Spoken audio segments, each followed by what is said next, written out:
इस कार्यक्रम के पुण्यार्जक हैं श्री कंवरलाल जी महावीर प्रसाद जी, पाटनी, मदनगंज, किशनगढ़, राजस्थान। कल प्रसंग चला था कि व्यक्ति को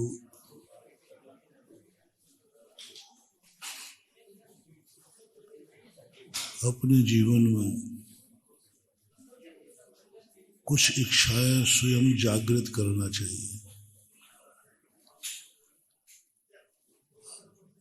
और अपने आप के समर्थ को पहचानना चाहिए और यह संकल्प करना चाहिए कि जो चीज हमारी दृष्टि से हमारे लिए हानिकारक है उसका सर्वथा त्याग करना चाहिए, उससे बचना चाहिए। शास्त्रों की बात तो बाद में आती है, हम खुद जान रहे हैं कि सामने खाई है, हम खुद जान रहे हैं कि इसमें अनर्थ है,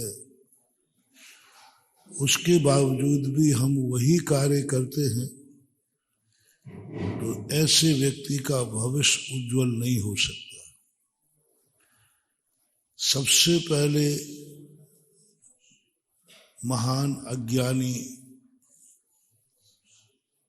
पापी वो जीव हैं जो जानते हैं कि यह हमारे लिए खुद के लिए दुखदाई है, फिर भी उसी कार्य को करते हैं। और कौन सा कार्य दुखदाई है कैसे जाने कि ये कार्य हमें दुखदाई है। तो हमने कल एक बहुत छोटा सा टिप्स दिया था कि तुम्हारी आत्मा बहुत कुछ निर्णय करने में समर्थ है, अपनी आत्मा मूर्ख नहीं है, बहुत ज्ञानी है, बहुत ज्ञानी है। जब भी आप कोई कार्य करेंगे तो आपके अंदर भय उत्पन्न हो रहा है, डर लग रहा है, और जैसे ही आपको भय उत्पन्न हो तो कल मैंने कहा था उस कार्य में रुक जाना चाहिए, फिर उस कार्य को नहीं करना। थोड़ी देर रुको, थोड़ा हम उस पर निर्णय करने दो, क्योंकि हमें करते समय भय लग रहा है। और जिसको स्पष्ट रूप से निर्णय है कि यह कार्य करने से नियम से दुख ही होगा, सुख की कोई संभावना नहीं है, उस कार्य से तो अपने आप को विमुख कर लेना चाहिए। धर्मात्मा बनने की सबसे पहली शर्त है तुम क्या जानते हो। गुरु से यह नहीं पूछना, गुरु यह नहीं पूछेगा तुम मुझसे क्या चाहते हो, कभी गुरु नहीं पूछेंगे। वो व्यक्ति मूर्ख है,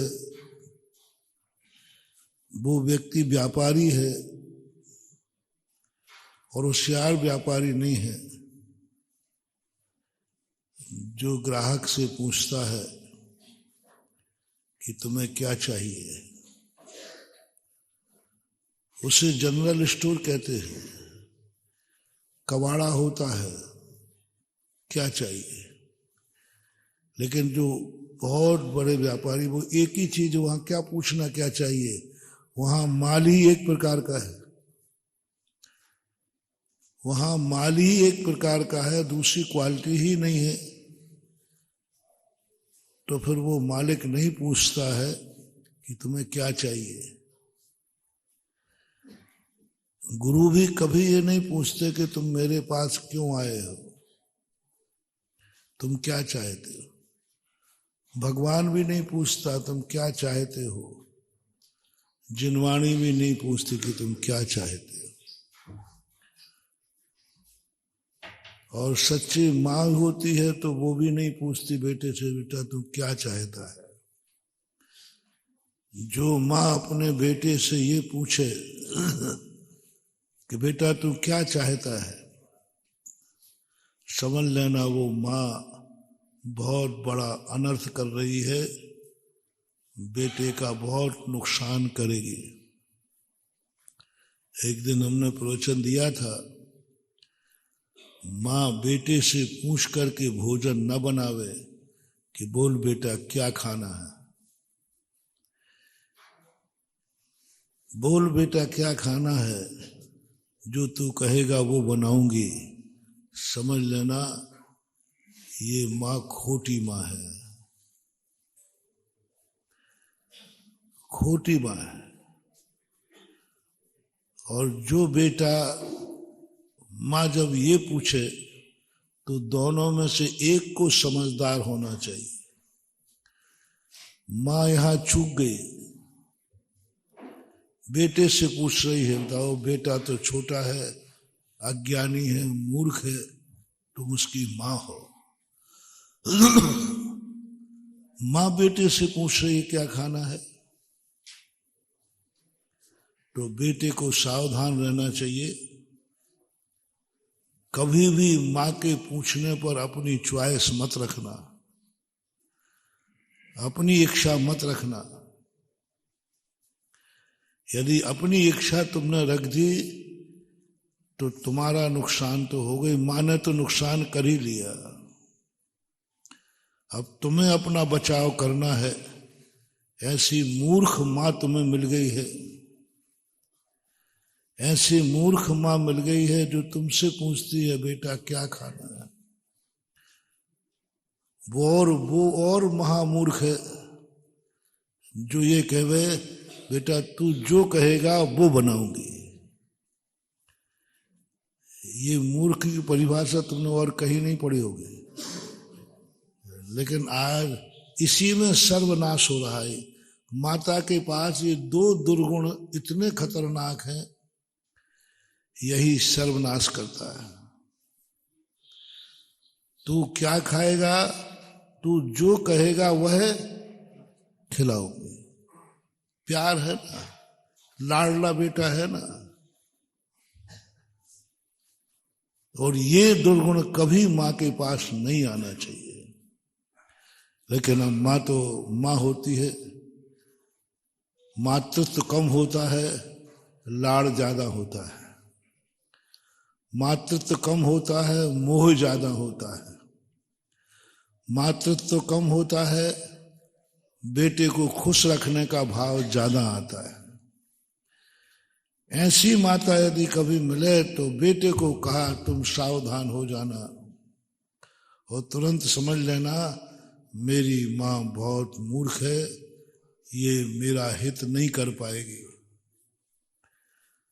तो बेटे से कहा कि नहीं, तू मेरी माँ है, मैं अपनी इच्छा नहीं बताऊंगा।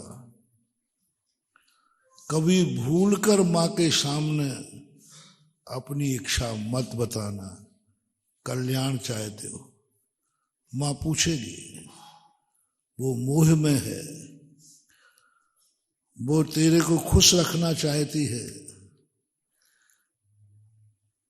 पर तुम कभी भूल करके नहीं बताना। एक ही शब्द कहना, माँ तुम जो गलती कर रही हो मैं वो गलती नहीं करूंगा। मेरा नियम है, मैंने गुरु से एक नियम लिया है कि मैं वही खाऊंगा जो माँ खिलाएगी।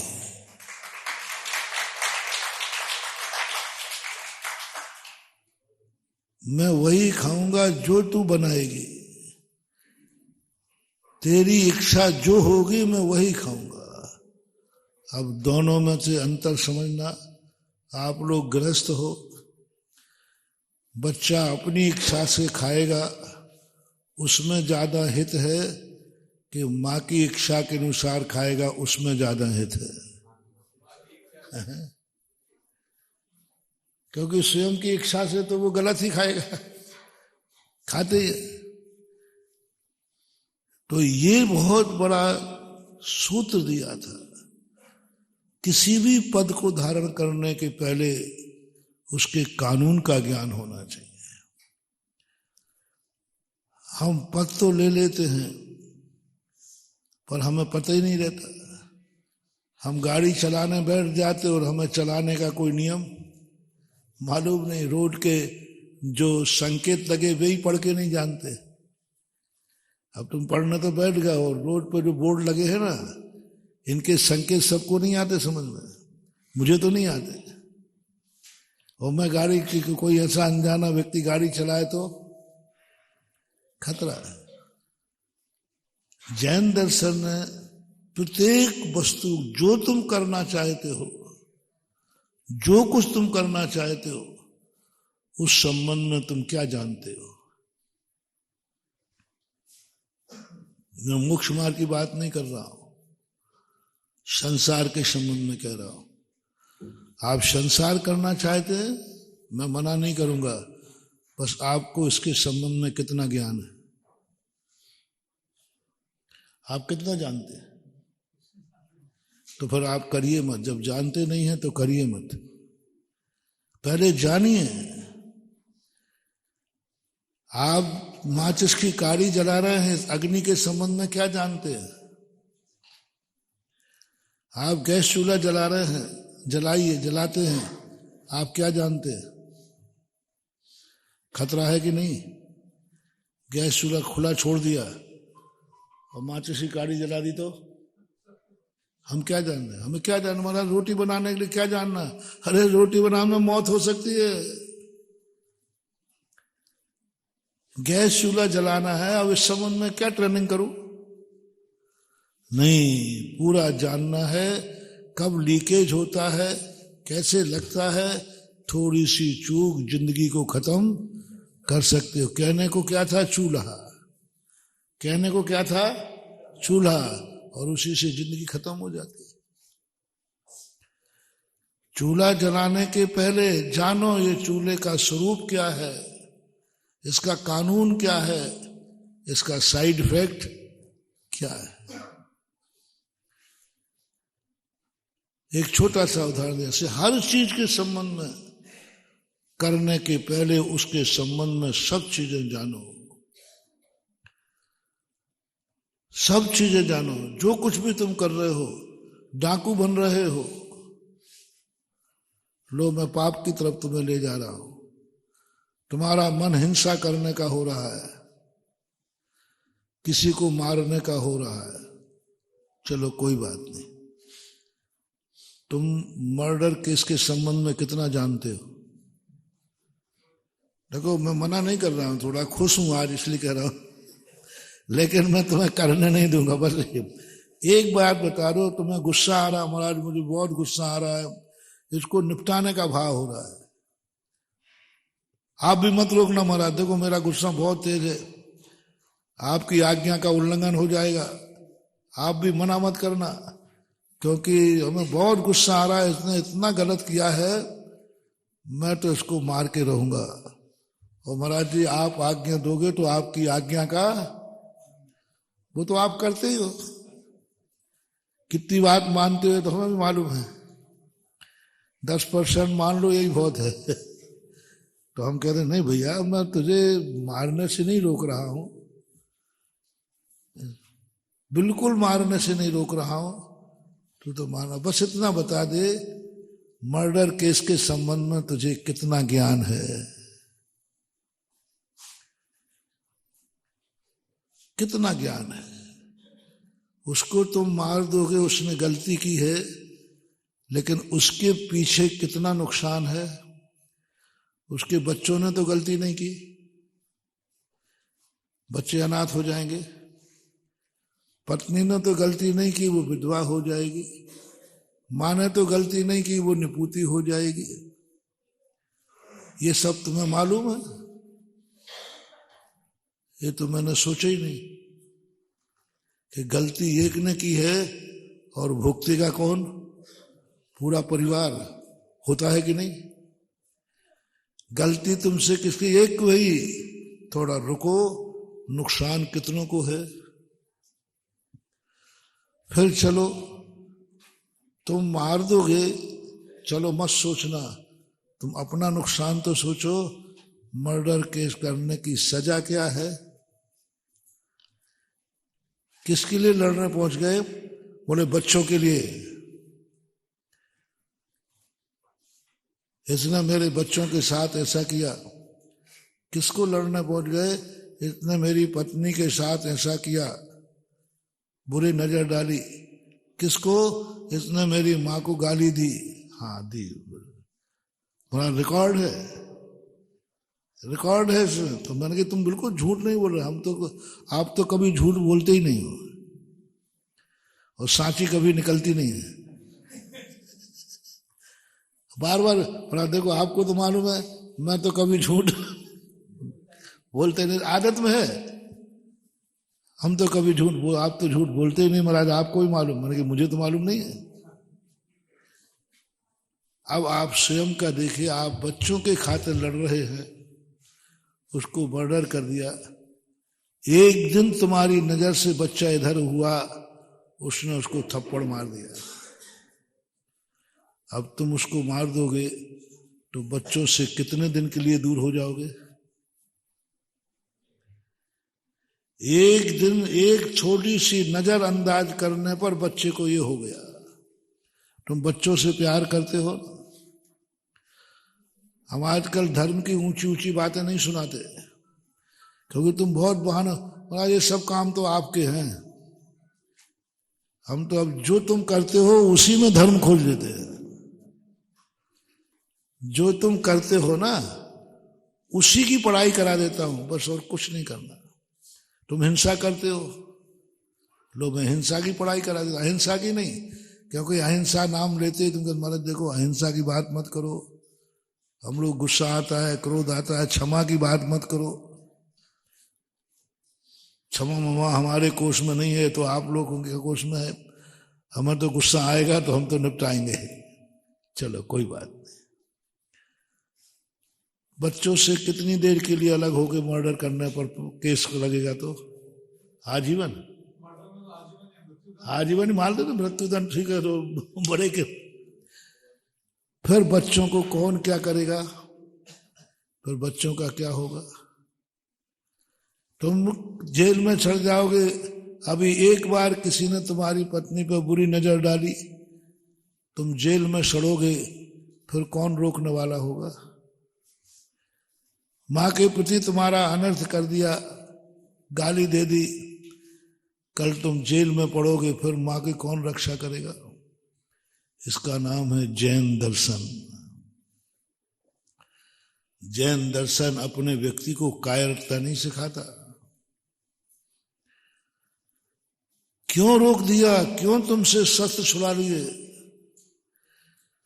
दुनिया में सबसे कम शस्त्र किसके पास मिलेंगे? नगन जैनी के पास। तो क्या महावीर स्वामी, और जैसे जैसे वृत्ति बनते जाएंगे वैसे वैसे हिंसा के साधन कम होते जाएंगे। जैसे जैसे महावीर स्वामी के निकट पहुंचोगे हिंसा के साधन कम होते जाएंगे, और महाराज बन जाओगे तो और सब छीन लिए जाएंगे। तो क्या चाहते हैं? हमने तो दुनिया के दर्शनों में देखा, जो जितना ज्यादा धर्मात्मा होगा उसके पास उतने शस्त्र होंगे, और जो जितना भगवान के निकट होगा उतने ही ज्यादा उसके पास शस्त्र होगा, तलवार होगी, त्रिशूल होगा, सवारी में भी खतरनाक सब उसके पास होगा। भक्त है ना भगवान का, भगवान का भक्त है तो उसके पास चक्र है, भगवान का भक्त है तो उसके पास बहुत शस्त्र हैं, क्योंकि वो भगवान का भक्त है। और जैन दर्शन में जो भगवान का भक्त है, जितना भक्त होगा उसके पास कुछ भी नहीं होगा, बचने का भी उपाय नहीं, मारने का भी साधन नहीं। क्यों किया महावीर ने ऐसा? कम से कम सुरक्षा के लिए तो कोई कवच देते। कोई मारने आए तो उसको मारने के लिए कुछ तो छूट देते। उन्होंने कहा नहीं, अभी वो तुम्हारे सामने नुकसान जितना पहुंचा रहा है, यदि तुमने उसको नुकसान पहुंचा दिया तो फिर नुकसान का पार नहीं है। हमें लग रहा है कि हमें उसको मारने से क्यों रोका गया है। महावीर स्वामी पूछो बेटा, मैंने नहीं रोका है, तू उसको मार सकता था, लेकिन मुझे तेरे बच्चों पर दया आई इसलिए रोका है कि बच्चे अनाथ हो जाएंगे, घर बर्बाद हो जाएगा। अभी तो गाली ही दी है उसने, अभी तो अपमान ही किया है, फिर तो सब कुछ बर्बाद हो जाएगा। ये ज्ञान महावीर स्वामी ने दिया, हिंसा करने के पहले हिंसा को समझो। इसका परिणाम क्या है? चोरी करने के पहले चोरी को कितना जानते हो तुम चोरी के संबंध में? मैं मना नहीं कर रहा हूं, चोरी करने के पहले चोरी का सब कुछ पढ़ लो। जो कुछ तुम्हारे मन में जितना है सब, जो तुम करना चाहते हो। शराब पीना चाहते हो पियो, मैं मना नहीं करूंगा। शराब पीने वाले से इतना ही पूछना चाहता हूं, शराब के संबंध में कितना जानते हो? पीने के बाद नहीं पूछूंगा, पीने के बाद तो तुम क्या बताओगे? पीने के पहले बता दो शराब के संबंध में तुम्हें क्या नॉलेज है, शराब पीने के बाद क्या हालत होती है। मैं शराब पीने से नहीं रोक रहा हूं, लेकिन तुम इतने बड़े इंसान होकर कल के दिन नाली में पड़ोगे तो तुम सोच रहे हो शराब पीने से रोका है। नहीं, महावीर स्वामी ने नाली में पड़ने से रोका है।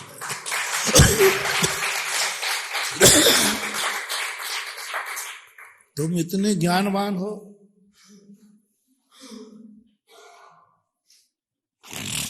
पीने के बाद तुम्हें कोई ज्ञान नहीं रहेगा। जिस परिवार को तुम प्राणों से प्यार करते हो, शराब पीने के बाद उन्हीं का सिर फोड़ दोगे, क्योंकि शराबी को कोई ज्ञान तो तुम्हारे जो तुम चाहते हो उन्हीं का नुकसान हो जाएगा, इसलिए मैं रोक रहा हूं। पर नॉलेज, अध्ययन, गुटखा खाते हो खाओ ना, कौन मना कर रहा है, पर उसके संबंध में तुम्हें क्या ज्ञान है? क्या ज्ञान है? बस तुम्हें जो करना है, तुम्हें कितना ज्ञान है। अब मैं तो प्रश्न कर रहा था कि तुम बालक हो, वो तुम्हारी माँ है, तुम ज्यादा ज्ञानी हो कि माँ ज्ञानी है? बस इतना बता दो। भोजन के संबंध में तो अपनी अकल मत लड़ाओ, लॉक कर दो। हाँ, तुम्हें लगे कि मेरी माँ मूर्ख है तो फिर मेरे पास आ जाना, मैं उन बच्चों को पढ़ा दूंगा। जब तक तुम्हारी माँ ज्ञानी है, गुरु की जरूरत नहीं तुम्हारी दृष्टि में। तो निर्णय करो कि भोजन के संबंध में मेरे से ज्यादा मेरी माँ जानती है, इसलिए माँ मैं नहीं बताऊंगा क्या खाना है, तू जो खिलाएगी वो खाना है। मैं अपनी इच्छा से कुछ नहीं खाना, मेरा नियम है। हो इच्छा निरोधो तपः, यही तो तप है हमारा। क्या तप है हमारी? क्यों आहार में निर्जरा होती है? क्योंकि हमारा एक ही नियम है कि मुझे क्या खाना है। ये आपने कभी पूछा?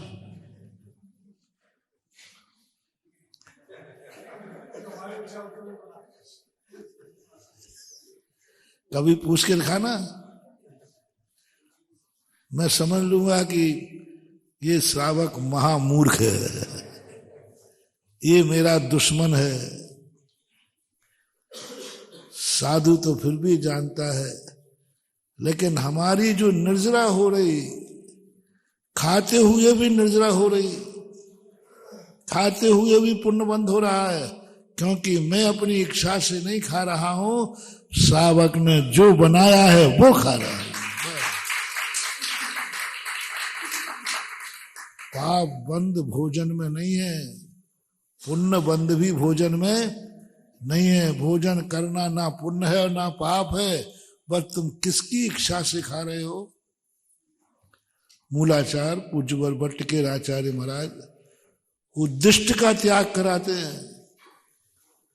क्या बुराई थी बता दो भैया, तुम मेरे भगत हो कि नहीं? बोलो भाई, माता भवर की नहीं? अच्छा, हमें खिलाना अच्छे से चाहते हो कि नहीं? तो महाराज की इच्छा बताने में क्या बात आती? अपने लोग तो महाराज जी बताओ आज क्या खाना है, थोड़ा मौसम ऐसा हो रहा, आप बताओ। आप लोग की आदत भी है, देखो जितना ज्यादा निकट का व्यक्ति होगा आप पूछते हो, और ज्यादा का निकट हो तो आप पहले से बताते हो आज मुझे ये खाने की इच्छा हो रही है।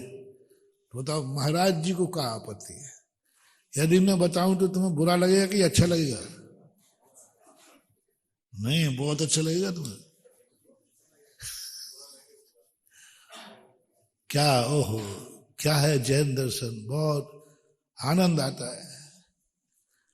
श्रावक भी जानना चाह रहा है कि महाराज की क्या इच्छा है, पूरी ताकत लगाता है श्रावक, इधर से उधर से जुगाड़ से।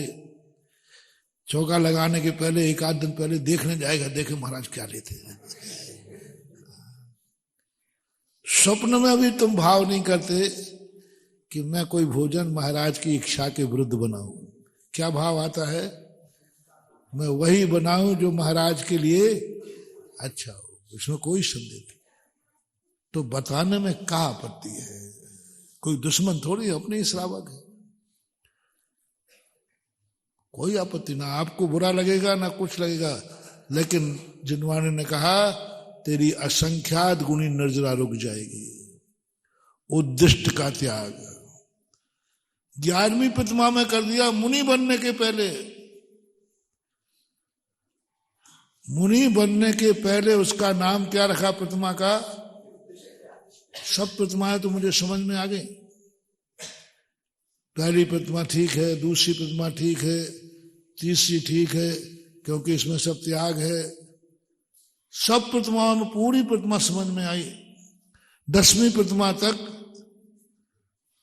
बिल्कुल सरल है, ये चीज त्यागो, परिग्रह त्यागो, सब। उद्दिष्ट के त्याग की परिभाषा मुझे समझ में नहीं आई। भक्ष खाना वो तो 10वीं प्रतिमा में नियम होगा, पहली प्रतिमा से हो गया, अभक्ष नहीं खाएगा। पर 10वीं 11वीं प्रतिमा में मात इतना सा है, तुम अपनी इच्छा अनुसार नहीं खाओगे। गजब की ये कौन सी बात हो गई? अभक्ष नहीं खाऊंगा, मैंने नियम ले लिया। दिन में खाऊंगा, मैंने नियम ले लिया। आप लिस्ट दे दो वो ही खाऊंगा और नहीं खाऊंगा। लेकिन कभी कभी मौसम के अनुसार इच्छा व्यक्त कर लूं तो क्या आपत्ति है? उद्दिष्ट त्याग में कृत से, कार्य से और अनुमोदन।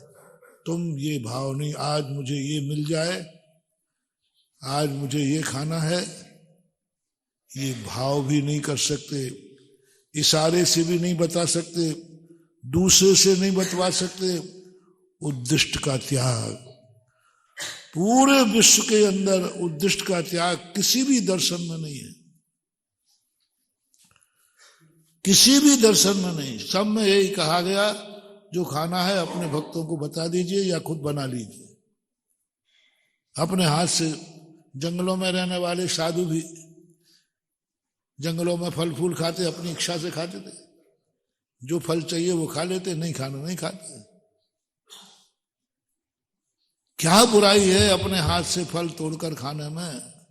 इतने फल लगे, कोई भी जो अच्छा लगेगा खा लीजिए। जिनवाणी कहती नहीं, उद्दिष्ट का त्याग। तुम्हारे इच्छा के अनुसार कुछ नहीं बनेगा और तुम भाव भी मत करना। किसके अधीन कर दिया? श्रावक की जो इच्छा है वह तुम्हें लेना है, क्योंकि श्रावक इस संबंध में मुनिराज को ज्ञान नहीं रखना। शास्त्रों में श्रावक को मां की उपमा दी है। श्रावक को ध्यान रखना है कि महाराज को क्या देना है, महाराज को ध्यान नहीं रखना है कि मुझे क्या लेना है। और भक्षा भक्ष का तो ध्यान रखेंगे, बाकी सारा विवेक किस पे छोड़ दिया। बोलो, आपका चौका आपकी इच्छा के अनुसार बनता है या हमारी इच्छा के अनुसार? बोलो, कितनी बढ़िया जिंदगी चल रही है, बढ़िया व्रत पढ़ रहे हैं, नियम पढ़ रहा है, धर्म पढ़ रहा है, हमें भोजन आरंभ संबंधी किंचित मात्र भी पाप नहीं लगता, किंचित मात्र भी पाप नहीं है साधु को। इतना आरंभ परिग्रह हुआ, इतना सब हुआ, कैसे व्यापार किया, कैसे खेती की, किसानी की, सब। महावीर स्वामी ने कहा, देख एक भोजन बनने में कितना आरंभ होता है। खेती से शुरू करो, व्यापार से शुरू करो, और तू ऐसा हार ले रहा है तो क्या करूं मैं, क्या करूं? बिना हार के रह नहीं सकता। और आपने कह दिया रोटी में इतना दोष है। बोलो, भोजन जो बनता है उसमें कितना आरंभ परिग्रह होता है? होता ही। धंधा करोगे, खेती करोगे, व्यापार करोगे, अग्नि जलाओगे, सब है। तो फिर इसके पाप का भागीदार मैं बनूंगा? बिल्कुल बनेगा, क्या बात हो गई। तूने ग्रहण किया तो फिर मैं अन्न जल छोड़ के बैठ जाऊं, सो और पापी बनेगा, आत्महत्या भी मरेगा। रोटी खाएगा तो पाप है, और नहीं खाएगा तो मरेगा तो महापाप है। उलझा दिया ना। जिनवाणी मां कहती है, जिनेंद्र बेटा एक रास्ता है, रोटी भी खा लेगा, रोटी का दोष भी नहीं लगेगा, बस उद्दिष्ट का त्याग कर दे। अपनी इच्छा अनुसार ना तो बनाना, ना बनवाना, ना खाने का भाव। जो सच्चा श्रावक देव है उसमें भी सब लेना कोई जरूरी नहीं है। उसमें चॉइस कर लेना कि ये लेना कि ये नहीं लेना, लेकिन बनाते समय नहीं करना कि ये बन जाए। जो बन चुका है उसमें चॉइस कर लेना। खादन अपनी न खादती। साथ में कहा, साधु भोजन करता हुआ भी भोजन का दोष का भागी नहीं है, क्योंकि उसकी इच्छा से नहीं बना। किसकी इच्छा से बना? मैंने अपना बचाव कर लिया। बोलो, जिनवाणी ने हमें बिल्कुल निर्लेप कर दिया, सब कुछ बिल्कुल बड़े, किंचित मात्र भी दोष नहीं है। तो फिर महाराज जी आप तो बच गए हो, हमारा क्या होगा? हमारा क्या होगा? हमें तो वो आराम परिग्रह करना ही पड़ेगा। तो हम, आपका तो बचा लिया आपने, और हम तो महान डूबेंगे। नहीं, तुम्हें बचा लूंगा। तुम्हारे अंदर एक ही भाव है, जो कुछ भी मैं कर रहा हूं, मैं गुरु महाराज के धर्म को पालन करने के लिए कर रहा हूं। रत्नत्रय का पालन हो। यदि नहीं करेंगे तो मुनिराज मरण को प्राप्त हो जाएंगे, कितना नुकसान है। और मुनिराज नहीं रहेंगे तो हमारा धर्म कैसे पलेगा? इसलिए मैं ये आरंभ करने को, अब वो आरंभ करने का पाप ज्यादा है कि मुनिराज को आहार देने का पुण्य ज्यादा है। अब बनियाईगिरी करो।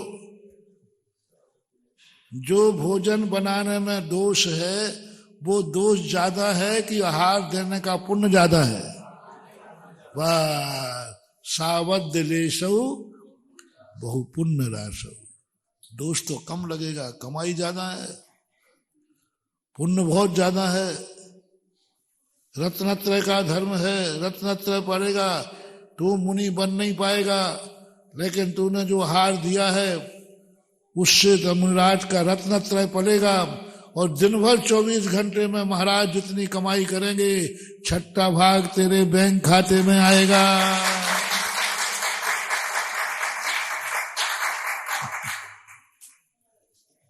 छठवां भाग 24 घंटे महाराज, नहीं तो तू तपस्या कर, तुम नहीं बन जाए, पर ये सब आहार देना मैना सब बंद हो जाएंगे, हार क्या बन जाओ, काय को झगड़े टंटे में पड़ते हो, नहीं नहीं वो तो मैं नहीं बन पाऊंगा, मैं कैसे बनूंगा, मैं नहीं बन पाऊंगा ऐसी ठंड में, ऐसी गर्मी में, तो फिर देख थोड़ा सा दोष लगेगा, लेकिन पुण्य मात इतना भाव करना है कि भोजन बनाते समय हे भगवान मुझे कोई त्यागी वृत्ति मिल जाए, कोई साधु को आहार देने मिल जाए, बस इतना सा पाप करते ही तुम्हारा जो पाप है वो तो थोड़ा रह जाएगा और पुण्य बढ़ जाएगा, थोड़ा सा रह,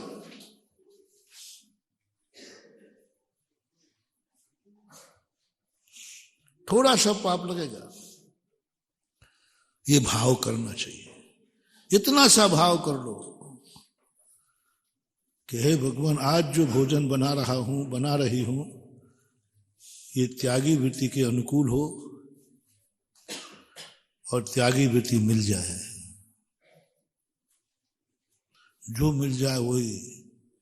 तुम लोग एक बहुत बड़ी गलती करते हो, बड़े महाराज मिल जाए तो ठीक है, नहीं मिल जाए तो अपने चौके में त्यागी वृत्ति को छोड़कर, ब्रह्मचारी को छोड़कर बड़े महाराज के पास जाना, ये बहुत बड़ा महादोष है, बहुत बड़ा दोष। जो तुम्हारी कमाई थी वो सब खत्म, घर आए नाग बामी पूजन जाए, ये बहुत होता है, गलत है। यदि बड़े महाराज नहीं मिले हैं तो छोटे महाराज को श्रद्धा भक्ति से पड़गाओ, दूसरे के चौके में जाना, दूसरे की दुकान पर बैठना, दूसरे के यहां भोजन करना ज्यादा अच्छा है कि अपना खुद का भोजन ज्यादा अच्छा है? स्वाभिमान किसमें है? पराए घर में खड़े हो साहब दरवाजे पे, वो अंदर नहीं आने दे रहा है, वॉलंटियर रोक रहे हैं, अब नहीं मानोगे तो कमांडो लगाने ही पड़ेंगे, करें क्या?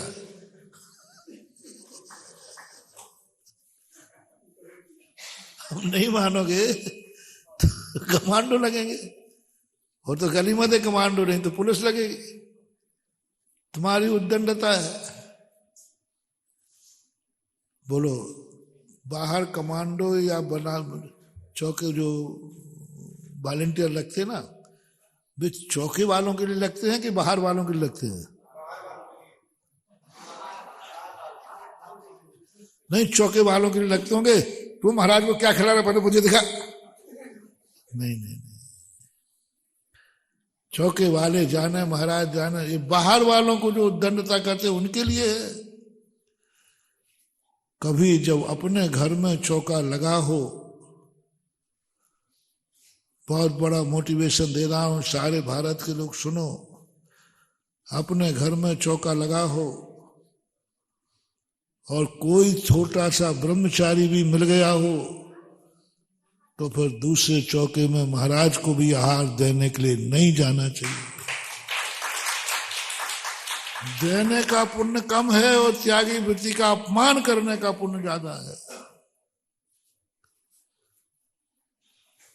हाँ, चौका लगा ही नहीं है, बाहर गए हो, आहार देने का मन हुआ तो भात लगे। महाराज चौका है लेकिन महाराज आए नहीं, कोई भी नहीं मिला, कोई भी नहीं मिला, तब जाके न के भाव कर लेना, ये भी छूट नहीं है, मैं अपनी तरफ से दे रहा हूं। ग्रेस के 10 नंबर होते हैं हमारे पास, होते ना, ग्रेस होता है गुरु कृपांक, 10 नंबर के ग्रेस में से दे रहा हूं कि यदि आहार किसी महाराज त्यागी वृत्ति का नहीं हुआ तो कहीं जाकर देने का भाव हो गया तो दे आना, लेकिन उससे पूछ करके, भाई मेरे यहाँ आहार नहीं हुआ, क्या हम एक गिलास दे सकते हैं? ये लिखा है। और यदि मान लीजिए कहीं गए हो और तुम्हारे साधर्मी का चौका लगा है क्षेत्र आदि पे, तो भी कपड़े बदल के दे दें पूछ करके, तो भी ये ग्रेस में दे रहा है, मार्ग मत बनाना। ये क्या है? ग्रेस है। लेकिन वो तो बिल्कुल ही गलत है। कई बार इतना इतना अनर्थ करते हो। बड़े महाराज पड़गाए, तुम पड़गाने खड़े होते हो, कितने लोग खड़े हो रहे, खोल दूं पोल पट्टी? खोलना तो पड़ेगी, जब तुम नहीं मानोगे तो क्या करें। हम पड़गाते हैं तो इतने लोग खड़े रहते हैं। आचार्य सिंह जाते थे तो बहुत खड़े होते थे। आचार्य सिंह जहां पड़गान हुआ, पड़गान वाले सब खाली, सब खाली, सब चौकों में 10-10 खड़े थे। और जैसे ही बड़े महाराज का पड़गान हुआ तो वहां 2 रह जाते हैं। भाई 8 कहां गए?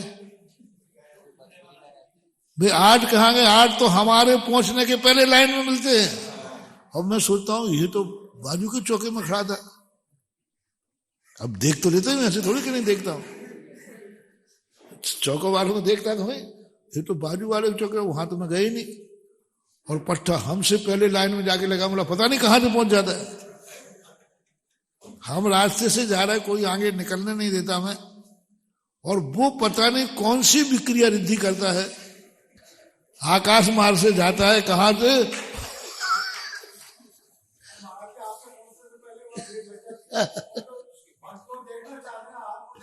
वो वहां जाके खड़ा मिलता। मैंने कहा भैया ये कैसे आ गया? बहुत गलत है, बहुत ही गलत है। क्यों नहीं हो रहा है आज पुण्य का बंद? क्यों नहीं हो रहे हैं वो अतिशय? क्यों नहीं हो रहे हैं वो सब कुछ? महानुभाव, पात्र कोई छोटा और बड़ा नहीं होता है, हर वस्तु का मूल्य होता है। गाड़ी का पार्ट वही मूल्यवान नहीं है जो 1 लाख रुपए का है। गाड़ी में 5 रुपए का बाल्टी भी मूल्य रखता है। बड़े महाराजों को आहार देना ही मूल्यवान नहीं है। त्यागी वृत्ति भी मिल रहा है। अभी मैं बता रहा हूं, अच्छा विषय आ गया ये। वैसे तो कह नहीं पाता, बीच में विसंग आ गया तो कह नहीं। बस 2 छूटे हमने दी हैं। पहली बात तो जहां पड़गाने तुम खड़े हुए हो, जब तक पूरे महाराज नहीं निकल जाएं, तब तक आपको स्थान नहीं छोड़ना चाहिए। आप पड़गाने खड़े हुए हैं कि महाराज को पड़गाने खड़े हुए हैं? बड़े महाराज को मात्र पड़गाने खड़े हुए हो तो आपका भी उद्दिष्ट का त्याग नहीं है, आपको भी दोष लगेगा। भावना करो आप कि बड़े महाराज मिल जाएं, इसमें कोई आपत्ति नहीं है, करनी चाहिए। लेकिन नहीं मिले तो तुम पड़गाने ही छोड़ दिया। यानी तुम एक बड़े महाराज से इतने प्रभावित हुए कि शेष के पूरे संघ का तुमने अपमान कर डाला, शेष संघ को तुमने छोड़ दिया। अब आहार देने का पुण्य और शेष महाराजों के अपमान का पाप, अनादर का पाप ज्यादा होगा। और कल के दिन कहोगे हमने तो पुण्य किया था, ये पाप कहां से आ गया? एक को आहार दिया था, अपमान कितना का किया था। यदि आपको किसी चौके में बड़े महाराज को आहार देने जाना है तो कृपया करके पड़गान में खड़े मत होइए, क्योंकि हम पूरे साधुओं को पड़गान कर नहीं पाएंगे, इतनी देर नहीं रुक पाएंगे। यदि आप बाहर से आए हैं, यदि आप बाहर से आए हैं तो मात्र बड़े महाराज अकेले के लिए खड़े मत होइए। ये उद्दिष्ट है, ये निषेध किया गया है शास्त्रों में। यदि मुझे पता चल जाए कि ये आहार मेरे लिए बनाया है तो हम वो आहार नहीं ले सकते। आपने इतनी बार कह दिया महाराज मैं तो आपके लिए लाया हूं, इतनी दूर से दिल्ली से चला था तो सोचा था वैसे ले लेता मैं, लेकिन जैसे ही तुमने ये कहा मैं तो आपके लिए लाया हूं महाराज, आप ही नहीं ले रहे हैं, पर अब लेना होगा तो भी नहीं ले।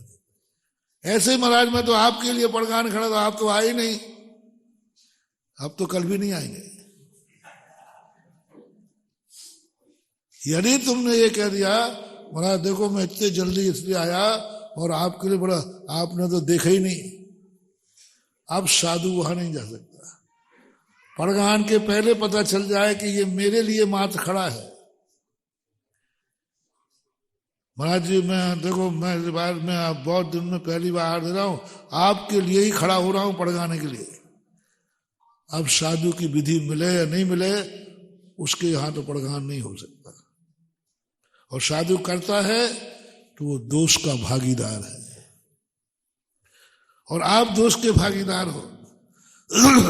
आपको नहीं इतना सब्र है तो आप पड़गाने खड़े नहीं हो, मैं पड़गाने खड़े नहीं होऊंगा, क्योंकि मुझे बड़े महाराज को आहार देना है और बीच में जाना पाप है, इसलिए मैं पड़गान में खड़ा होऊंगा नहीं। सीधे जहां महाराज जाएंगे वहां आहार दे के वापस हो जाए। इसमें आपको गुंजाइश है, अभी इसमें आपको कोई महान दोष नहीं है। लेकिन तुम तो पड़गान खड़े हुए और बड़े महाराज गए, दूसरे महाराज आए चले गए।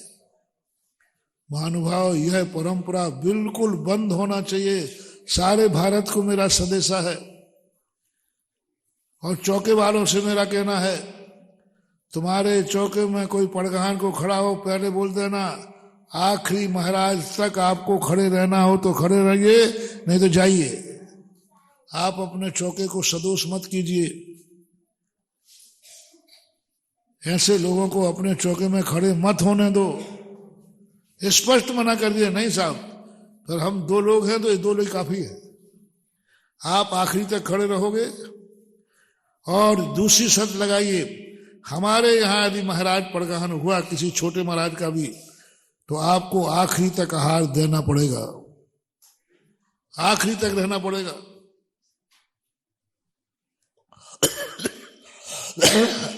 नहीं तो आप भाग जाओ। इतनी शर्त हो तो चौके में पड़गान में खड़े।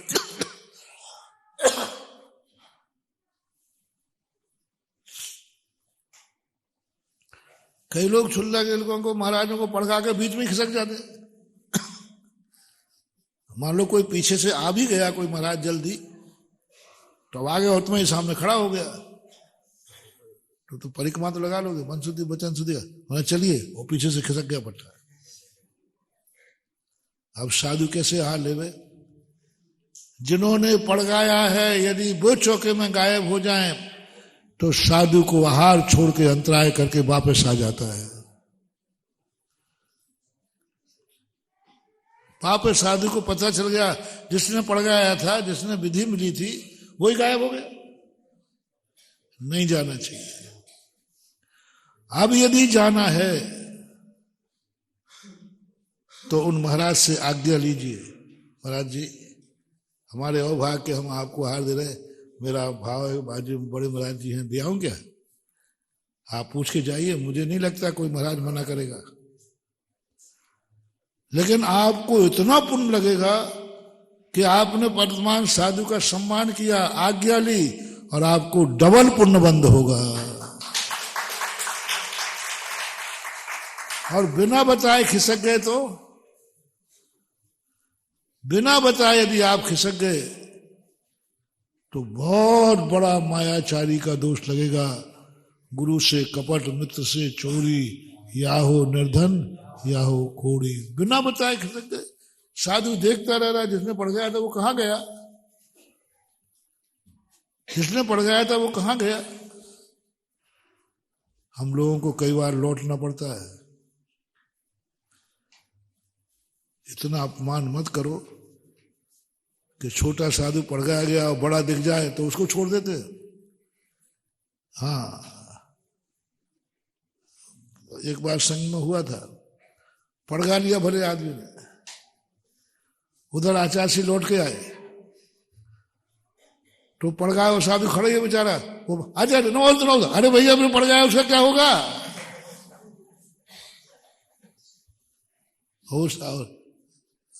आचार्य को पड़काने लगा, वो अक्सर कर होता है।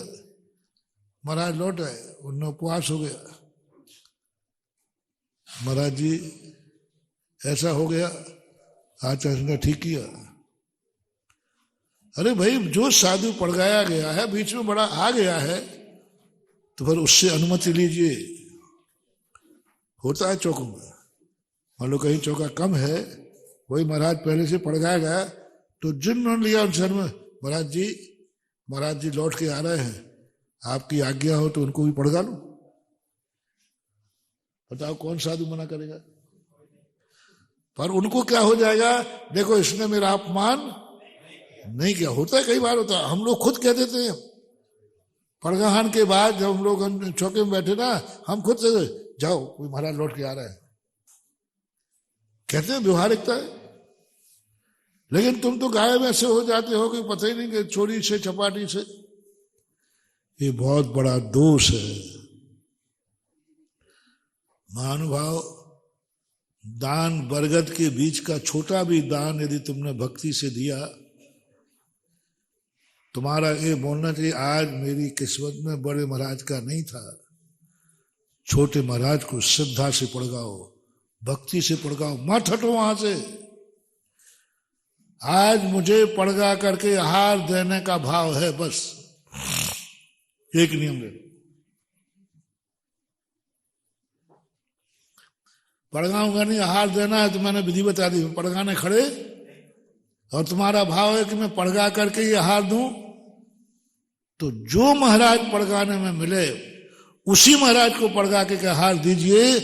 तुम्हारा पुण्य का भंडार इतना भरेगा, 100 बार भी पड़गाने वाले महाराज को छोड़ करके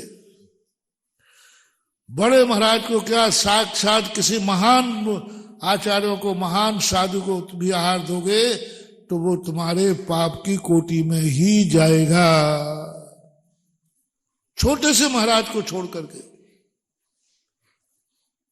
पड़गाऊंगा, मैं नहीं हटूंगा जब तक कोई ना कोई महाराज, सारे महाराज निकल जाएंगे फिर देखूंगा। और जो महाराज तुम्हें मिल जाए उसको अवभाग्य मान करके, अपने अवभाग्य मान करके श्रद्धा भक्ति से आहार करा दो महानुभाव, चाहे वो ब्रह्मचारी क्यों ना हो। वो त्यागी वृत्ति है कि नहीं भाई बताओ? त्यागी वृत्ति है, नहीं तो फिर मैं मना नहीं करूंगा। आपकी दृष्टि में ब्रह्मचारी त्यागी वृत्ति है कि नहीं? यदि नहीं है तो फिर कोई विकल्प नहीं करना।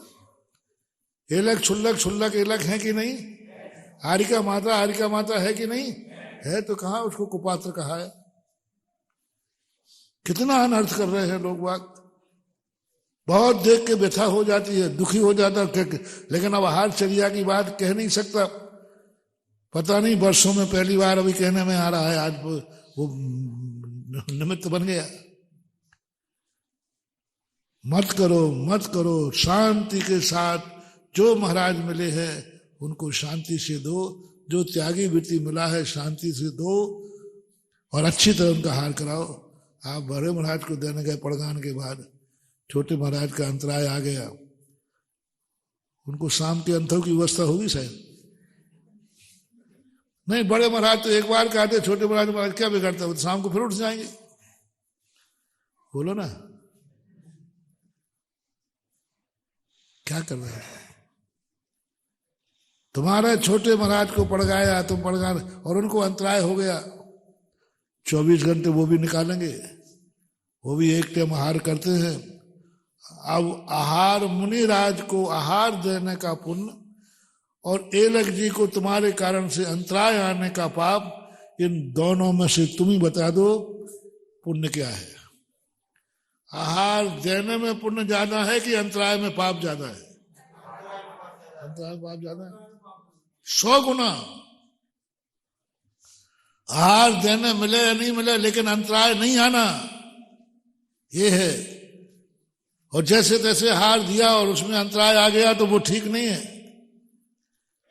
इसलिए आज का मोटिवेशन सारे भारत के नाम, पहली बात तो पड़गाहन खड़े होना नहीं, हुए हो तो पूरा संग जब तक नहीं निकले पड़गहन का स्थान नहीं छोड़ना।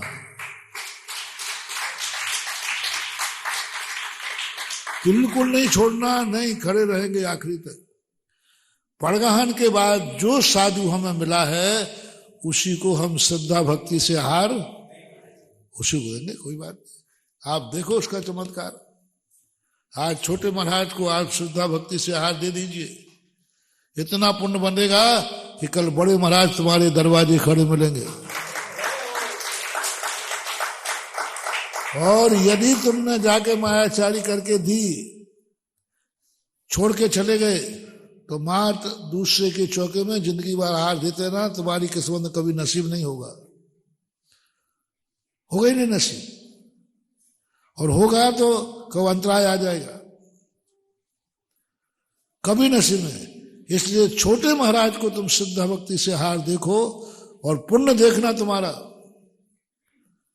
पुण्य देखना तुम्हारा। जो तुम्हें संभावना नहीं थी कि कल मेरे महाराज आ जाएंगे, वही बड़े महाराज तुम्हारे दरवाजे खड़े दिखाएंगे, तीर्थंकर भी। ये सब देव कैसे खड़े हो गए? राजा श्रेयांश के यहां पूर्व की कहानी है। राजा श्रेयांश ने पूर्व में जो पात्र हमें मिला है उसमें संतोष धारण किया। साधारण मुनिराज के पालन पर ने संतोष धारण किया। उस संतोष में इतना पुण्यबंध हुआ कि एक दिन तीर्थंकर भी उनके दरवाजे खड़े हो गए। ये पुण्य कमाने की कला सीखो महानुभाव। क्रियाएं तुम खूब कर रहे हो, आहार खूब दे रहे हो, कोई कमी नहीं है, भावना भी अच्छी है, लेकिन क्या मिल रहा है? रात भर पीसा, वो चक्की कितनी चलाई रात भर, आटा कितना आया पारे में उठाया। ऐसा नहीं करना। और इस स्थिति को लेकर के आज चौकों में बहुत सावधानी की जरूरत है। छोटे महाराज लोगों को कई बार इतनी ग्लानि हो जाती है, इतनी ग्लानि हो जाती है कि उनका भी मन करता है कि आहार छोड़ देवे तो अच्छा है। कहीं जाना है औषधि के लिए तो आप उनको सूचना दे दो, या तो पड़गाने खड़े ही मत हो, क्योंकि हम फलाने घर में भी चौका लगा है, हम खड़े नहीं होंगे, क्योंकि हमें फलाने महाराज की दवाई लेके जाना, इसलिए मैं खड़ा नहीं हो रहा। और खड़े हो जाओ तो उनसे पूछो, महाराज जी फलाने महाराज की दवाई देना है, चले जाए। वो खुद कह देंगे, ओह क्या पुण्य रे, तुझे डबल पुण्य, दवाई देने का पुण्य, और जो तुम्हारे यहाँ महाराज पड़ गए थे उनकी आज्ञा से तुम गए हो तो वो पुण्य और डबल हो जाएगा। वो दवाई में चमत्कार आएगा। भक्त ने ही दवाई नहीं दी है, इनके घर में जो महाराज हैं उनकी आज्ञा से दवाई देने आ रहा है, औषधि देने। परिस्थितियों की तो पड़ती है, परिस्थितियां तो होती है, लेकिन एक परिस्थिति की भी व्यवस्था है, ये होना चाहिए। और ये नियम आज से ही लागू हो जाना चाहिए। और नहीं माने तो फिर एस के जन ने कमांडो तो कर ही दिए, और सरकार ने 2 पुलिस वाले भी दे दिए हैं।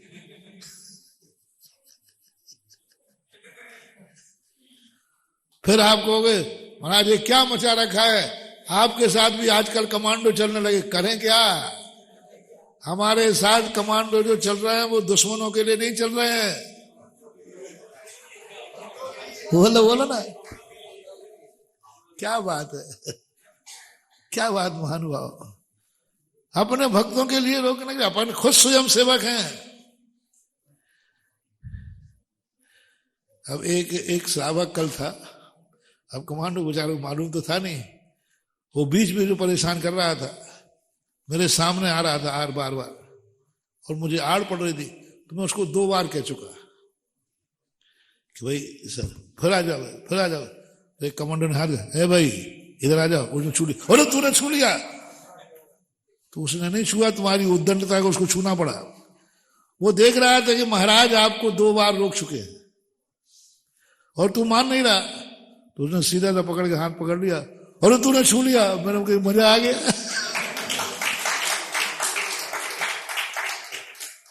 बहुत अच्छा लगा मुझे बहुत खुशी बनी ऐसे लोगों को। कई बार वॉलेंटियर यही करते हैं, अब भीड़ तो मानती नहीं है, तो एक आदमी वो सब आप तो सब छू गए, तो वो महिलाएं उसको गाली छू लिया, तब सब बना देते, हाँ चलो पधारो। उस सीमा तक क्यों उतरना पड़े, क्यों कमांडो को रोकना पड़े? हम खुद अनुशासित रहें। इसलिए आज से क्या नियम बन गया, जो जहां चौके में बड़ा खड़ा होगा वो कब तक रहेगा? आखिरी महाराज तक रहेगा। और जहां जाना करना है तो उनको आज्ञा लेके जाए, अनुमति ले जाए। सुमंत भद्र महाराज ने लिखा, बरगद का बीज भली छोटा है, लेकिन सही ढंग से बो दिया जाए तो सबसे बड़ा पेड़ किसका होता भैया? सबसे बड़ा पेड़ होता बरगद का। और सबसे छोटा बीज बरगद का, बरगद का। और वो बीज उदाहरण दिया है शास्त्रों में, यदि वही बीज को तुमने श्रद्धा भक्ति अच्छे से, ब्रह्मचारी को भी आहार करा दिया श्रद्धा भक्ति से, तो वो बीज तुम्हारा एक दिन वट वृक्ष बन जाएगा।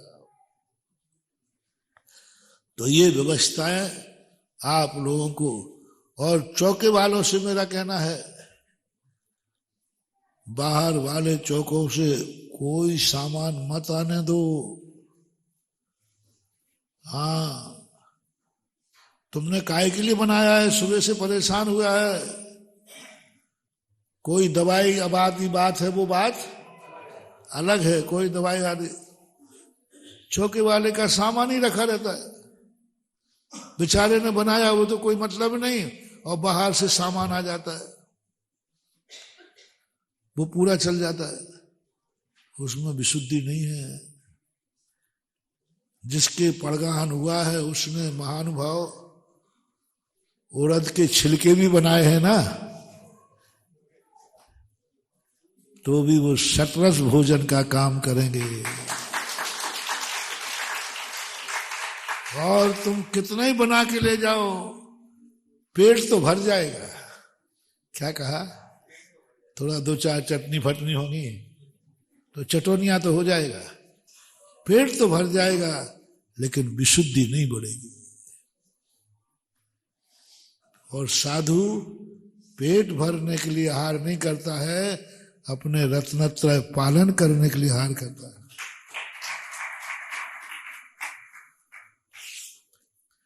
कोई ऐसी चीज है जो तुम्हारे चौके में नहीं है और बाहर वाला वो चीज लाया है और साधु को वो अनुकूल है, तो वो तुम्हारा आपसी समझौता है। आपसे समझौता हमें तो दे दीजिए भाई, हमारे यहाँ ये चीज नहीं है। लेकिन जो तुम्हारे यहां बनी है, तुमने खुद बनाया है, वो चीज सबसे पहले देना चाहिए, क्योंकि तुम्हारे पुण्य से साधु आया है, तुम्हारा अंश लगना चाहिए और तुम्हारे लिए विचार के देना चाहिए। ये टिफिन सिस्टम बिल्कुल बेकार है। कई महाराजों का तो चौके का दाना ही नहीं चलता, मार पड़गान होता है और उनका टिफिन आता है, सीधा टिफिन खुलता है। सुन रहे हो ना? हाओ महाराज, हाओ महाराज। सीधा टिफिन खुलता है। काय को चौके में ले गए, वही टिफिन सीधे कमरे में भेज दो ना, काय को झगड़े टंटे पड़े। हाँ, झगड़ा टंटा खत्म, बेचारा बुझ। और सुबह से वो परेशान हुआ, वो काय को बनाता? क्यों बनाता? वो तो समझो महाराज जी हम पड़गा हम लेंगे, टिफिन तो आपका आएगी। जैसे आप लोग कई बार करते हो कि साहब वो डिब्बा तो मैं लाया हूं, मैं तुम्हारी सब्जी ले लूंगा, ऐसा करते हो कई बार। बाकी तो सब हमारे पास में पानी आपसे ले लूंगा, बाकी तो है। ऐसे महाराज जी आप पड़गाए लेता हूं, बाकी आपका टिफिन तो आएगी। क्या रहा? संसार में एक ही तो है महाराज महानुभाव, दिगंबर मुनि जो उद्दिष्ट का त्याग किए रहते हैं। यथा लब्ध, यही तो उत्कृष्टता है, यही विशुद्धि है और यही परमानंद है, यही तो विशुद्धि है। यथा लब्ध जो मिला। अपना प्रसंग क्या था? मैं तो यही चाहता हूं पूरी जिंदगी में, मेरी कोई इच्छा नहीं है कि मुझे कैसा आहार चाहिए। मैं तो सदा एक ही भाव करता हूं, मैं तो श्रावक नहीं है, जो इच्छा से बनाया है वही मुझे अमृत है। बहुत अच्छा लगता है। साधु को इच्छा करना पड़े श्रावक के रहते ही धिक्कार है, साधु को और उस श्रावक को। ये व्यवस्था हमारे शास्त्रों ने बनाई है। श्रावक के शुक्ल के गए हो वो शुद्ध मिलेगा, लेकिन उसने क्या बनाया है वह तुम्हें लेना है। इससे फायदा कितना है?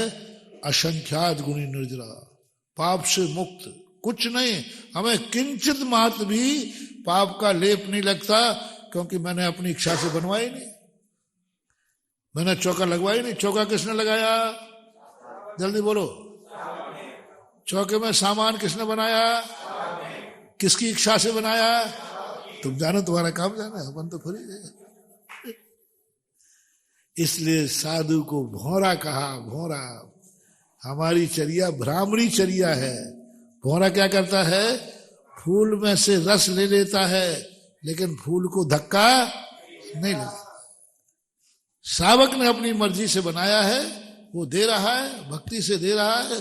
भक्ति का रस बहुत बड़ा रस है। ये जो षटरस भोजनों के रस है, इनमें कुछ नहीं रखा, जो भक्ति का रस था।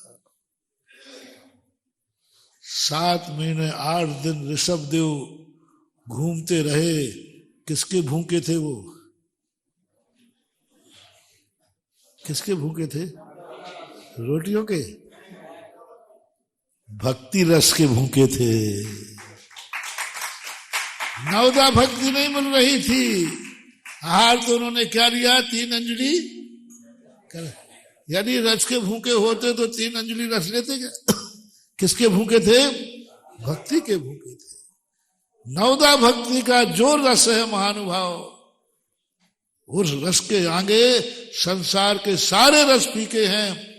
नवदा भक्ति, चक्रवर्ती के यहां भोजन करते, बढ़िया सटरस होता, किसके यहां चले गए? भक्ति रस है। तो अपनी इच्छा से, तुम्हारी बात कह रहा था, वो बात हमारे पे आ गई। बेटे को कभी अपनी इच्छा, साधु को और बेटे को, साधु को और कभी अपनी इच्छा व्यक्त नहीं करना, ये दोनों का मोटिवेशन। साधु का तो मैंने बता दिया, आप बालक हो, घर में किसने भोजन बनाया है? माँ ने।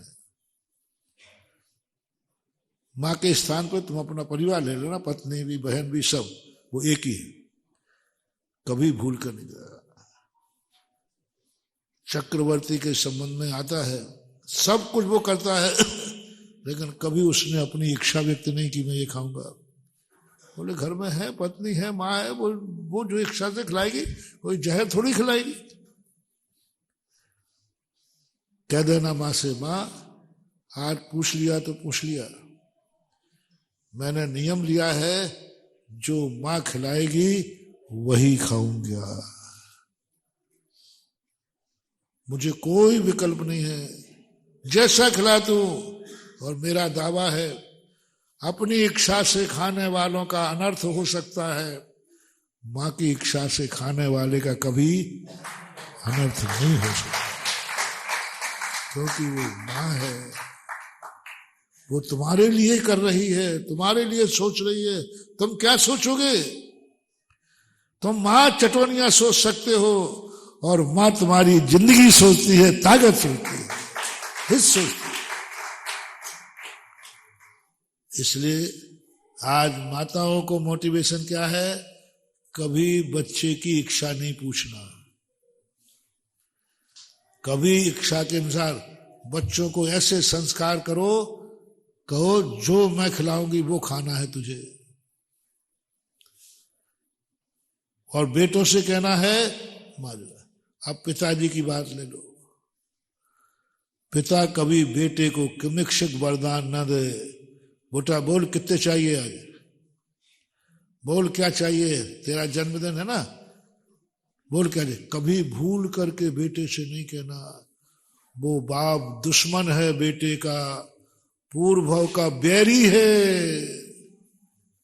बहुत बड़ा रहस्य खोल रहा हूं। तुम उसे क्या मान रहे हो, लाड़ प्यार। क्या कह रहे हो, अरे देखो बेटा कितना प्यारा है, जो मांगेगा वो दे दूंगा। नहीं, मैं कह रहा हूं तुम पूर्व के बैरी हो, बैरी। कभी भूल करके बेटे को नहीं कहना बोल कितने चाहिए, बोल तुझे क्या चाहिए है। किमिक्षक वरदान कभी बेटे को नहीं देना। मैं जितना दूंगा उतना लेना पड़ेगा। किमिक्षक वरदान नहीं। दुश्मन को किमिक्षक वरदान देना हो तो दे देना, बेटे को नहीं देना। दुश्मन तो एक बार ही तुम्हारे प्राण लेगा, लेकिन बेटा तो पूरे कुल को कलंक। कोई नहीं, अपनी इच्छा के अनुसार। और बेटों से भी कहना है, पिताजी से कहना पिताजी कभी मेरी इच्छा अनुसार नहीं, जो तेरी इच्छा है उसी अनुसार मैं जीऊंगा। क्या तुम चाहोगे कि हमारा बेटा दुर्योधन जैसा नाश हो? क्या तुम चाहोगे कि मैं दशरथ जैसा मरूं? और पांडवों में देख लीजिए, चारों पांडवों ने जब समय हो रहा है, कुंती ने जब बात कही, मां तू चिंता किस लिए है, तू किसकी इच्छा से जीना चाहोगे? पिताजी तुम्हारे हैं नहीं, पिताजी तो तुम्हारे हैं नहीं। तो चारों ने सहमति दी, मैं बड़े भैया की इच्छा अनुसार जिएंगे। वचन, मां कुंती खुश हो गई। अब इन पांडवों का कुछ नहीं बिगड़ सकता, क्योंकि ये बड़े की इच्छा अनुसार जिएंगे, उसके अनुसार चलेंगे, सब कुछ करेंगे। नियम ले लिया चारों ने कि मां तू निश्चिंत रहे, मैं बड़े भैया को पिताजी के समान मानता हूं और उनकी इच्छा के अनुसार जिएंगे। बोलो, धर्मराज की इच्छा के अनुसार जीने से काका कष्ट भय और कर लो बड़ों की इच्छा से। हो सकता है, हो सकता है बड़ों की इच्छा से नुकसान भी हो सकता है। बड़े गलत निर्णय ले भी सकते हैं, क्योंकि बाप बाप ही है, कोई भगवान तो है नहीं। पिता पिता है, भगवान तो है नहीं। पिता गलत निर्णय ले सकता है, लेकिन तुम्हारा गलत नहीं होगा, ये मेरा वायदा है। पिता गलत निर्णय ले सकता है, तुम्हारे अहित में निर्णय ले सकता है, लेकिन तुम्हारा एक ही नियम है, पिता जो करेंगे वही मैं रहूंगा। महारानी लक्ष्मीबाई का उदाहरण देता हूं ना, बेटा तू अपनी इच्छा से जीना चाहता है कि मेरी से? तो दामोदर बोला मैं तो आपकी इच्छा से। बोले मेरी इच्छा है मारने की, मंजूर है। उसने गर्दन काट दी। एक शब्द पर, मैं मरना चाहे तो तेरी इच्छा मारने की है, मुझे मरने में ही थे। यदि वो गिड़गिड़ाता नहीं मम्मी मारो मत, आपको मरना है तो मर जाओ, हमें क्यों मार रही हो, तो दामोदर की क्या दशा होती। पांडवों ने ये वचन लेकर के कितनी बड़ी गलती की या नहीं की? बोलो, इतने इच्छा समर्पित हो गए कि धर्मराज को इतनी भी अकल नहीं थी कि पूरा राज्य दांव पर लगा दिया। बताओ भैया, संपत्ति पे, बाप की संपत्ति पर सभी भाइयों का बराबर हक रहे कि नहीं? इंद्रप्रस्थ पे कम से कम पूछ तो लेते। कम तो पूछ तो लेते पांचों चारों भाइयों से कि भैया क्या करें, लगाएं कि नहीं लगाएं। पूछा भी नहीं, मैंने गौर से पढ़ा ये प्रसंग, देखा भी नहीं, भाव भी नहीं आया, और पूरी संपत्ति दांव पे लगा दी। और वे चारों बुद्धू, कहते ना थे अभी तो अपना राज्य है ना, वे चारों बुद्धू जो कुछ भी शब्द भी नहीं बोल रहे, अरे हाथ पकड़ लेते कि भैया क्या कर रहे हो, आपकी अकेली संपत्ति नहीं है। हाथ पकड़ सकते थे, रोक सकते थे, भीम खड़ा हो सकता था कि इनको क्या अधिकार है सारी संपत्ति दांव पर लगाने पर। और कोर्ट केस करते तो बोलो धर्मराज जीतते कि भीम? भीम जीता। 100% कानून किसके पक्ष में जाता? भैया बोलो आप देखो, भीम का दावा करना जायज है, उसने सही किया, कर सकता है, उसकी भी है, लेकिन तुम बताओ क्या करते रहे वो चारों के चारों? नियम क्या था? नियम क्या था? बड़े भाई की इच्छा के अनुसार जीना है, बस। अब वो जैसा राखे वैसे रहेंगे। दाव पर लगा दिया, हद हो गई। जब द्रौपदी दाव पर लगाई तब तो कोई कर सकता था। अरे भाइयों को दाव पर लगा रहा है भला आदमी, अरे भाई से पूछ तो ले कि मैं तुझे दाव पर लगा रहा हूं। पूछा भी नहीं, भाव भी नहीं आया। मैं ये प्रसंग देख के डर गया, कैसी दुनिया थी, कैसे लोग थे। क्या धर्मराज को इतना भाइयों पर विश्वास था कि भाई की तरफ देखा भी नहीं कि भैया अब क्या करें, तुम्हें दाव पर लगाऊं कि नहीं? देखा नहीं, भाव नहीं आया, द्रौपदी को दाव पर लगा रहा। बताओ, हद हो गई। अरे दुनिया सलाह परामर्श करता है कि नहीं? आप लोग तो धर्मराज से तो बहुत अच्छे हो, आप लोग बहुत बहुत ऐसे बने रहना। अरे तुम तो वो कलाकार हो, वो तो जुआ पे सलाह नहीं की, तुम तो धर्म कार्य करने में ही सलाह करोगे। हाँ महाराज, मैं घर पूछता हूं, और तुमसे नहीं पूछ पाए ना तो घर में झगड़ा करती है बीवी। तुम अगर मेरे से नहीं पूछ सकते थे क्या? अरे धर्म कार्य में आज कलयुग है महानुभाव, धर्म कार्य करने में अभी पूछना पड़ता है, नहीं पूछे तो घर में लड़ाई। कुछ गलत बोल रहा हो तो शाम को जिज्ञासा कर लेना भैया। धर्म कार्य कर रहा हूं, धर्म कार्यों के प्रति भी घरों में, भाई बंधु में, परिवार में कलह हो जाती कि नहीं? तुमने पूछा क्यों नहीं? तुमने क्यों नहीं पूछा? अरे तुम तो वो कलाकार हो कि बाप को ही निपटा दो।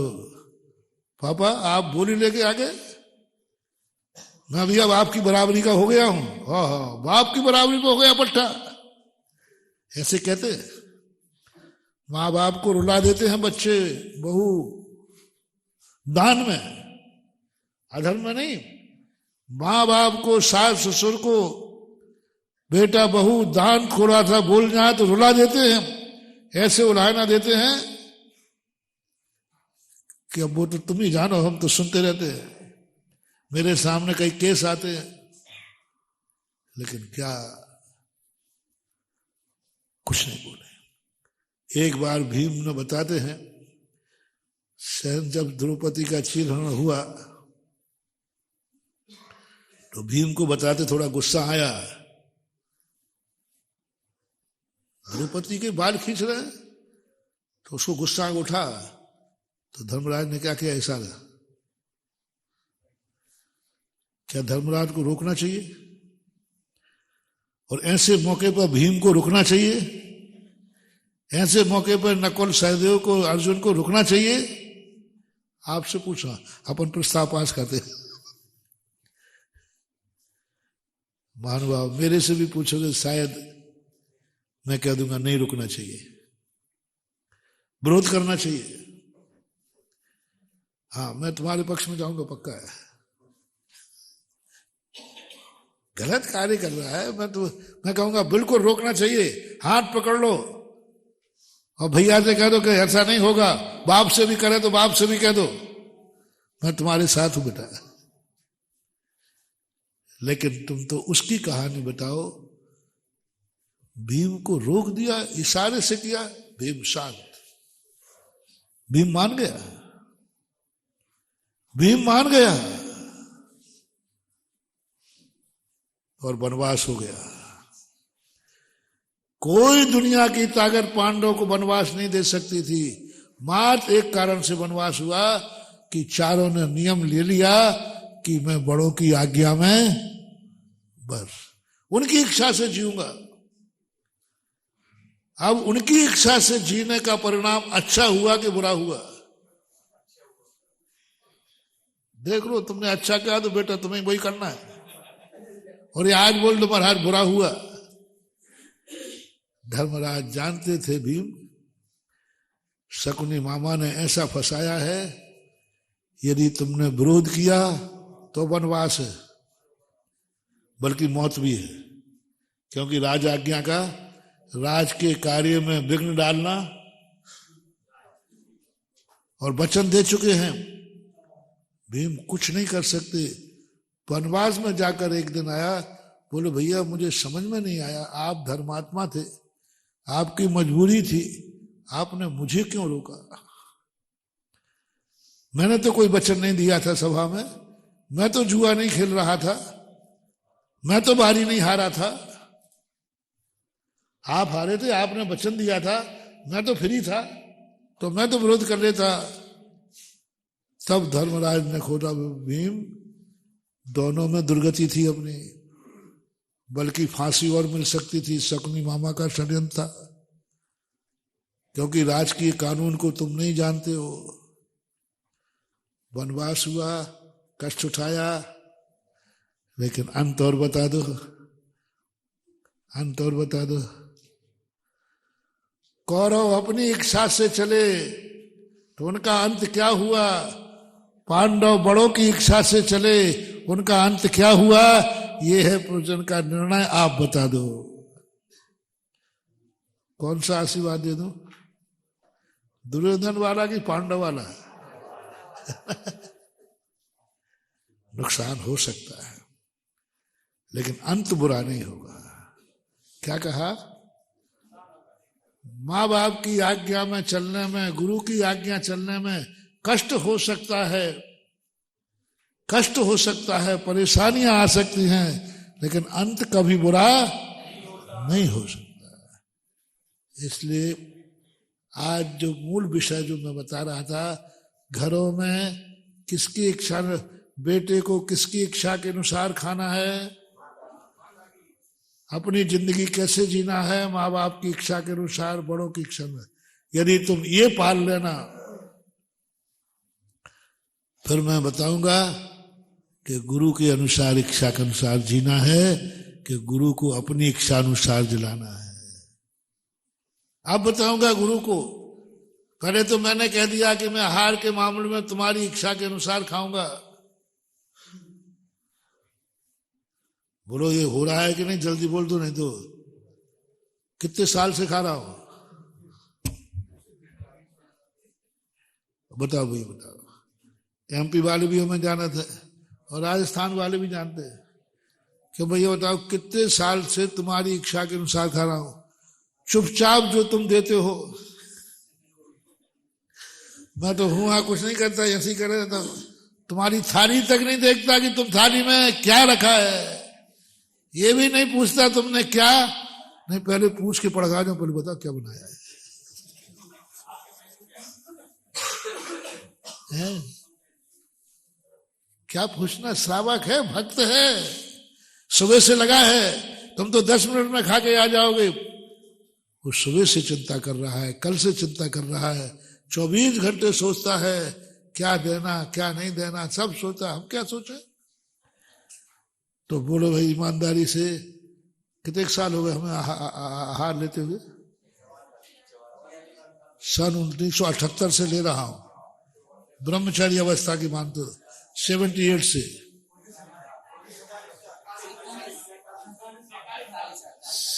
48-47 साल हो गए। तुम्हारी इच्छा से खा रहा हूं। मैं ठीक ठाक हूं ना?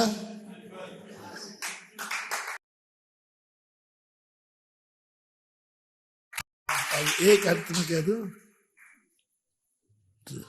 जब मैं तुम्हारी इच्छा से खा सकता हूं तो क्यों ना आज सबका नियम लिया है, महाराज हम भी वही खाएंगे जो आप बताओगे। हम खिलाऊंगा तो नहीं, हम खिलाएंगे तो नहीं बेटा, ध्यान रखना। हम महाराज जी आप बना के जो खिलाओगे वो घर, वो तो नहीं होगा। बता सकता हूं कि तुम्हें ये खाना है और ये नहीं खाना। जिनवाणी बताई रही है कितना बड़ा। हम श्रावक की इच्छा से खा रहा हूं, मेरा कल्याण हो रहा है, मेरी विशुद्धि बढ़ रही, मैं आनंद में हूं। और तुम यदि जिनवाणी माँ और गुरु के बताए अनुसार जिंदगी गुजार लो तो तुम्हारा भी आनंद ही आनंद है। महावीर भगवान की जय।